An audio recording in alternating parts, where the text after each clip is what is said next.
இந்த லட்சணத்துல பையனுக்கு நீ படிப்பு சொல்லி கொடுக்கறியா? இன்னும் எக்ஸ்ட்ரா 10 கொட்டு கூட கொட்டிட்டு போ. என் பரம்பரையை பத்தி பேசுற பல்ல கடிச்சு முழுங்கி விடுவேன். பொல்லாத பரம்பரை, பீத்த பரம்பரை. என்ன தடி கண்ட என் பரம்பரையில? பின்ன என்னயா, என்ன கட்டிக்கிட்டு வந்ததுக்கு அப்புறம் தான் நீ நல்ல துணிமணியா கட்ட ஆரம்பிச்ச. அதுக்கு முன்னால காக்கி டவுசர்ல பச்சை ஓட்டு சிவப்பு ஓட்டுன்னு ஒட்டு ஓட்டா போட்டுக்கிட்டு திரிஞ்ச. அதையாச்சும் போட்டு திரிஞ்சப்பல அடிச்சு போல. கை வாங்கிட்டே இருவனடா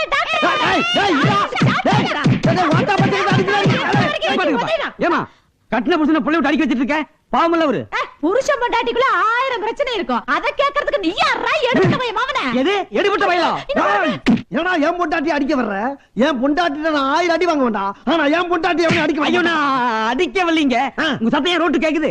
பப்ளிக் டிஸ்டர்பன்ஸ் ஆகுது இல்ல? நீ பப்ளிக்கா? ஆமா. சரி அத விடுங்க. அப்படியே உங்களுக்கு ஒரு தகராறுல தான் தகராறு இழுச்சாப்பல. என் புள்ள தகராறுக்கு சின்னரா போணுமா பெரியரா போணுமான்னு கேட்டுக்கிட்டான். அத பத்தி பேசிட்டு இருக்கும்போது நீ தகராறுக்கு வந்துட்ட. அப்படின்னு தப்பா கேட்டாம தகராறு நீ சொல்றீங்க.